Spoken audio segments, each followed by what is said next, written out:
I'm Tracey Caldwell, lead counselor with the Rapid City Area School District, along with Melissa Good, counselor from Stevens High School, and Rani Mitchell, counselor from Central High School. We know that this is a difficult time for families, students, school staff, and our entire community. As we prepare for back to school this year, our students and families are experiencing new challenges, and we understand that. It is time to start preparing our students for school, whether it be in the school building or at home. So today we're going to be sharing some tips to help our students with their academic and mental health needs.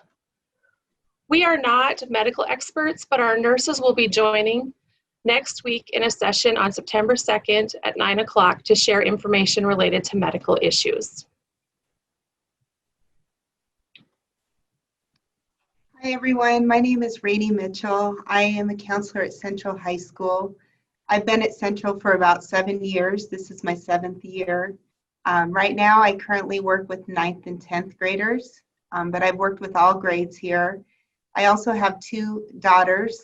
One is 16 and she is currently at Rapid City Area Schools, and then I have another daughter who is 26 and she went through Rapid City Area Schools as well. And I'm excited to be with everyone here today. We're going to get started with the first slide, and I apologize, it's a little bit, seems a little bit negative to start with, but it's an important issue that I thought I wanted to get started with. So the first slide talks about traumatic information in social media and the news. So you all know our kids have been on their phones and devices a lot more over the last 5 months. And of course, you all know the content that we've experienced over the last 5 months, pretty heavy stuff. So research is finding that the bombardment of traumatic materials in the media can lead observers to experience anxiety, difficulties in coping, immense fear, and feelings of helplessness, and in some cases, even PTSD. So this was taken from an article in Psychology Today. We're just now starting to see some of the effects and just the effect on our mental health of constantly looking at these negative images. And as adults, we know that how we feel after we look at these images. So I guess just some tips I could offer to parents would be to encourage your kids to step away from their social media. I think they think they need to be on it all the time, but it's really important to take breaks. Of course, another thing I would recommend would be to keep the lines of communication open with your kids. You know, talk to them about what they're seeing. Encourage them to talk about their feelings about what they're seeing, because a lot of it brings out negative feelings in our kids. So that will transition to the next slide here with Melissa. Hi everyone, my name is Melissa Good. I'm a school counselor at Stevens High School. It's my 9th year in the district, my 8th year at Stevens. I work with students with the last name K, L, M, or N, so all years K, L, M, and N students. So we want to start by talking about feelings. First of all, we want you to know that there's a variety of feelings right now. It's normal to have mixed emotions, to be feeling a lot of different emotions, and just have a lot of different things coming up. We want you guys to know that all feelings are okay. What is okay, what your children and your other family members are feeling is okay. We really don't want you trying to fight those feelings. Just really kind of understanding how accepting it is a really important thing. We want to encourage everybody to have open conversations now and throughout the year about feelings. So talk to your kids about feelings, have family conversations, have conversations with loved ones about what's going on and really truly how you're feeling. It's natural right now to feel anxious, to feel apprehensive, to feel uncertain about everything that's going on. So really normalizing those things with your family members and your children and allowing them to really express those things. We have this feelings chart here. This is a good tool. There's a variety of different comfort levels with talking about feelings. I'm very aware of that. But this is a helpful tool for any of you to use to start those conversations with your family members. So if you look at it, at the center is kind of those general feelings that we're really used to expressing, maybe feeling mad, sad, joyful, scared. And then as it expands outward, you can see kind of those deeper levels of feelings. So this is something really good to maybe print off of this, maybe screenshot and use this to start discussing feelings with your family members.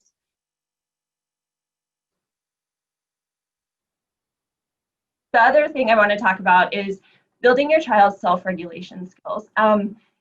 Talking about feelings is a really good first step. As a counselor, a lot of the times that's where I start. Like, how are you feeling? What's going on in your body? Kind of taking a couple of deep breaths and doing a body scan and identifying truly what that feeling is. And then there's a lot of skills that you can implement afterwards to really self-regulate.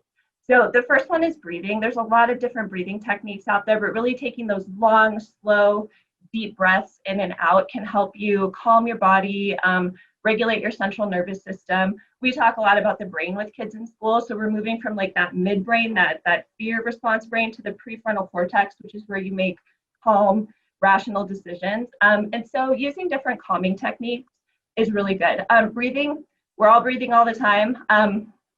Those are really good places to start with the breath. There's other techniques too, maybe music, exercise, drawing, art, taking, a little break and watching a little bit of TV, maybe not too much, things like that to help calm them down. Focusing on solutions is also really important. A lot of the times when we talk about things, it's kind of easy to get caught up in talking about problems, but really talking about solutions can be a lot more empowering and can help to reduce anxiety. If you're just talking about problems without coming up with solutions, sometimes those are kind of hard, challenging conversations to have. But talking about those things and then focusing on solutions can be a lot more empowering for parents and children. While you're talking about feelings and doing the self-regulation, make sure you're sharing with the family. That could be everybody taking time to share, making sure, parents, grandparents, other family members, whomever is in the room is talking about how they're really feeling, and allowing everybody to have that opportunity to share what's truly going on with them. Taking turns, you want to make sure everybody has a turn to talk. And then listening. I think a lot of the times when we're listening to somebody, we're kind of thinking about maybe what we're going to say next, but really using this opportunity to truly listen to what the other person is saying and trying to understand where they're coming from. And then using positive self-talk. So talking about things positively, encouraging your child, using positive things. If you see they're kind of getting into like a negative mindset, talking to them about how they're feeling, and then changing kind of that talk from that solution or from that problem focused, maybe not so positive talk, to the more solution focused positive talk. This is an important thing to know. Children often take their emotional cues from the key adults in their lives. So parents, grandparents, daycare providers, primary caretakers, teachers. So it's really important that adults in their lives are managing their own emotions well. So managing your stress, role modeling healthy behavior, making sure you as a parent and a caregiver are getting enough sleep, eating well, exercising, not having so much caffeine or alcohol or different things like that, and really role modeling that really healthy behavior that we want our kids to be learning from us. Melissa, there's a question in the chat about how do we get a copy of the feelings chart? So there are several online. You might want to search for one that best fits your family, or we can possibly figure out a way to share this one that we have, but there are several out there for different age levels. Yep, and I work at Stevens High School, and I would be able to take a screenshot of it and share it on our Facebook page if you guys are able to get it via the Stevens High School Facebook page. If not, any of you can email me. It's melissa.good@k12.sd.us, and I'll send you a copy of it. Thank you. So we talked a little bit about modeling healthy behavior as adults, and one way that we can also model that is by getting sleep. I know a lot of us are lacking sleep, and but this is an important issue for our kids. I know a lot of the parents on this Zoom call today are parents of middle and high school. So I know you all know the importance of and the benefits of getting a good night's sleep. I'll read it real quickly, but studies have shown that kids who regularly get an adequate amount of sleep have improved attention, behavior, learning, memory, and overall mental and physical health. And I think we all understand the benefits. We know how we feel when we get a good night's sleep and we're our best selves that next day. But I think the major issue is, are our kids getting enough sleep? So this is a nice little infographic about that. And it talks here that 6 out of 10 middle schoolers don't get enough sleep. And then 7 out of 10 of high schoolers do not get enough sleep. I was actually surprised that it was that little, because it just seems like half the kids walking around school, are sleepy or didn't get enough sleep. Here on the right, it talks about how kids 6 to 12 need 9 to 12 hours of sleep. I thought that was quite a bit of hours. We all know those kids that can sleep for 12 hours at a time. They go to bed at 8 and they wake up at 8 the next morning. So usually that means that they need that rest. Their body's telling them to sleep. Teenagers at ages 13 to 18 need 8 to 10 hours. So it comes as no surprise, a lot of our kids are not getting enough sleep. We attribute a lot of that to social media, them having access to devices, being on their phone late at night. They have a hard time winding down, or even wanting to go to bed because whatever they're watching or reading is just so enticing that it's really hard for them to go to sleep. So that brings us to our slide about internet safety. So as our students are spending more time online, it's really important that we have open and honest conversations, open communication with your child about what they are doing online. This is a great time to review some of the games, the apps, the social media sites that they're on, and also remind them about anonymous users and video chatting, direct messaging with people who they don't know. Remind them that they should never meet up with somebody who they don't know personally. They shouldn't share their personal information, photos and videos. Also, it's just important to encourage your child to let you know if there's something online that's making them feel uncomfortable. And we know that with a lot of the homework being done on computers now and schooling being done on computers, that sometimes we don't always know what our students are doing. So just monitor and make sure our students are safe from what's happening out there online.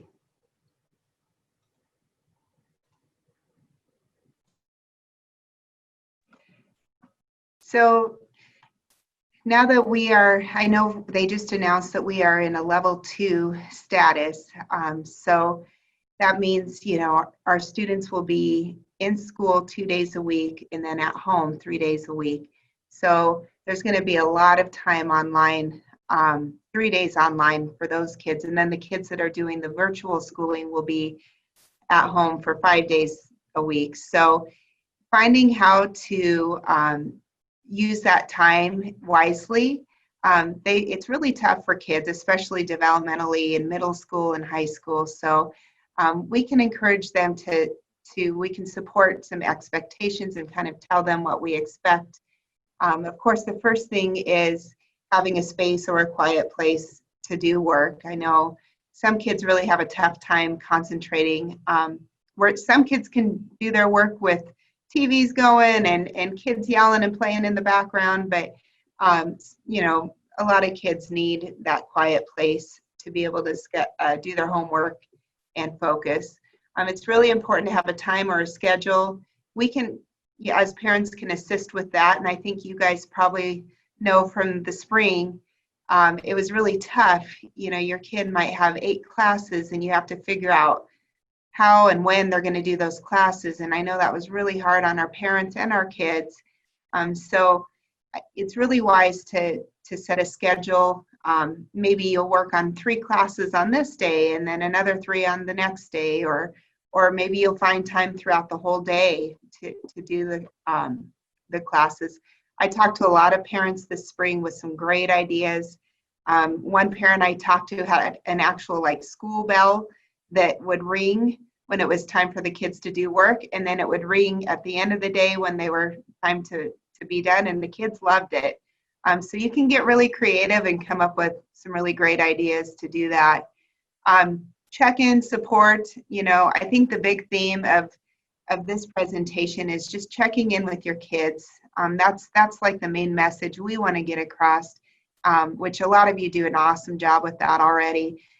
Checking in with your kids, supporting them, just being that strong parental role to your parents. And of course, school supplies, making sure they have the right supplies and they're ready to learn. You can also assist your kids with organizational skills. As you know, some kids, I know some kids that as 7th graders have awesome organizational skills. And then up here at high school, I have some kids that are still trying to figure it out in 10th grade. So everybody has different developmental ages as far as organization goes. So as a parent, most of us are pretty organized or have some sort of a system put together. Help your kids, with the system. And I'm not saying that you have to pick like a planner or a calendar. A lot of times encourage them to pick what they want to use, just so they have more stake in the game and can be a little more accountable. Checking Skyward and assignments. So Skyward is by far the #1 tool that you'll have at your disposal here. So if you're not using it, go ahead and download that. We'll have information on where to go to do that. If you don't know what Skyward is, I know most of you have it already, but it's a live database, and basically teachers, as soon as they put that assignment in there, that grade in there, it'll publish that and you'll have access to that. So you basically have up-to-date grade information about your kids' grades. So a lot of kids, I notice like by 9th grade, we usually ask the kids who's using it, and it varies from year to year. Each year we have more kids using it. Our goal is to have the kids using it, 100% of our kids using it. And usually by senior year, all the kids are using it. So definitely use Skyward, encourage your kid to use Skyward. And then of course, check to make sure they're bringing their school supplies home, their assignments home.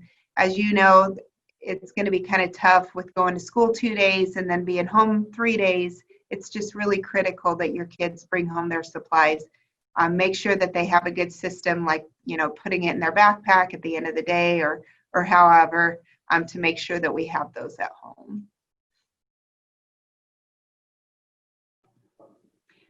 So we all know that this school year is going to be very different from school years in the past, especially with the transition from the spring of being at home and working remotely and then coming back to school with all of the changes.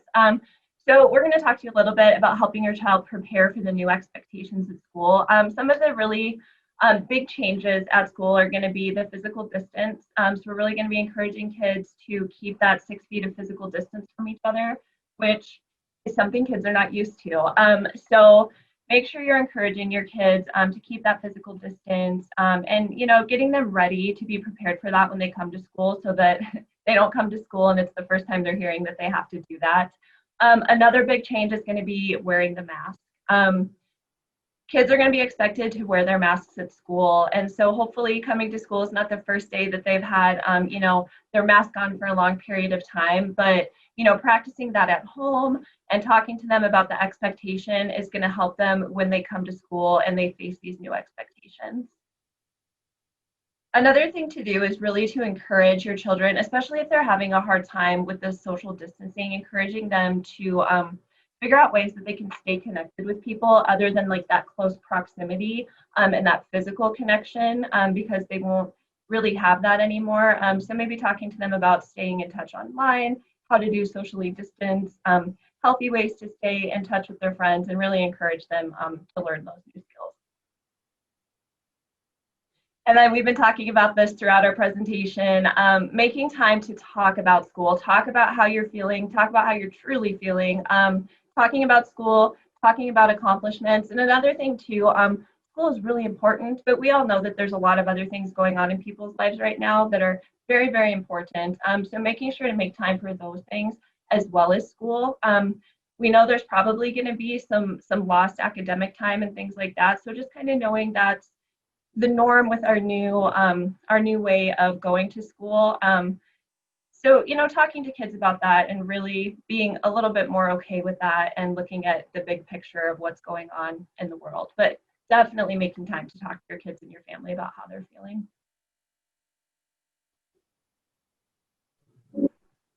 Okay, and just to piggyback on what Melissa was talking about, I've found that that's something I've really tried to do with my own kids, is celebrating our accomplishments. It's really tough during the last 5 months to get kind of sucked into the negativity. And so if I've made a recipe and it's turned out well, I didn't burn it, it's like it really helps to like celebrate that and model that to your kids, that, hey, I made this today and it actually was edible, you know. So I found myself doing that a lot, and that just really helps build resiliency when you can celebrate those accomplishments and see the positive even when everything around you is negative. So great points. And I just want to, you know, finish this slide off here talking about how we're all in this together. It's really easy during these times to kind of become divisive and feel like you're alone, but we really want the community and our schools to come together right now. I've been at work for about a week now, and the school, I've answered a lot of calls at my school at Central, I've received all kinds of different questions, and the parents always say, I'm sorry if you're not the right person, or I'm sorry if you don't know the answers, and they always apologize for asking a question. And I just really want to send that message that please call. You know, no question is a bad question. We're here to help. We may not be able to get the answer to you because everything's changing kind of by the day, but we can at least go to the right place, the right source, and get that information for you. So please just communicate. Don't feel afraid to not call. Just make the call. So here is a number of ways that you can stay connected with us at Rapid City area schools. Like they said earlier, Skyward is really important. And if you're not getting messages through Skyward, please log in and make sure that your email address is correct. And then we also have our messaging, newsletters, Facebook, and those types of things. So just really check us out, stay connected, communicate with your school. We just want to make sure that we're all in this together and everybody's getting the communication needed. Just to share a few other resources, 211, you can dial 211 or go to 211.org for a number of resources in our community. Any question that you might have related to COVID or needing food or any kind of health needs, 211 is a great resource for all different kinds of information. Also, if you're looking for our RCS back to school plan, there's a link at the rcs.org page at the very top. We also have an RCS COVID-19 resource guide that's been put together and is being updated, available on our site, and that covers health, mental health, food, utilities, miscellaneous, anything that you might need there. So if you have questions, don't hesitate to reach out to use these resources. If you feel like your child maybe needs, outside counseling services, there's a number of resources available on these sites for that too, or if you need extra help with that, don't hesitate to reach out to our school counselors. So just know that we're here to help you. Visit your school website or reach out to your school for additional information related to school. I think right now we will go ahead and I'll look at the questions that have been sent in and we can try and answer those for you. So the first one that I see is, what should we expect on the 3 days a week not in school?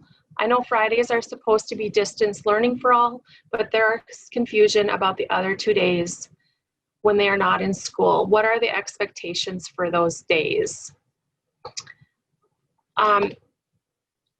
I think that can look differently based on subject area and grade level. It may be, obviously those will be school days, but some may be given assignments to work on. Some may be given instructional videos to watch. Rani and Melissa, if you have more information on that, feel free to share. But I think it will really depend on the teacher and the content area too. Mm-hmm. And I know, I agree with what Tracey said. I know our teachers are working really hard to build that, especially now that they know we're starting at level 2, which was news as of Monday evening. But it will vary from teacher to teacher based on what the expectation will be on that day. But they're working really hard over the next couple weeks to actually build that curriculum and build those expectations so your kids will know once they start back in school on September 8th. And I agree as well, that they're using, teachers have been back since last week. And so right now they're taking the time to develop plans for those days. So yeah. Thank you. And another question, is there any guidance on what type of masks will be okay to wear in school? The nurses may be able to answer this question in more detail. We will still be following our dress code, so like they have to be appropriate, knowing appropriate messaging on them. But I'm not sure that we have laid out exactly what is okay to wear. I think that anything that you can purchase as far as a mask should be okay. If there's specific information or questions, feel free to share that. We can get some information from our nurses and put that out there too, or they will be answering that question next week. I will check with our nurses and see if we can't push that information out. That's a good question.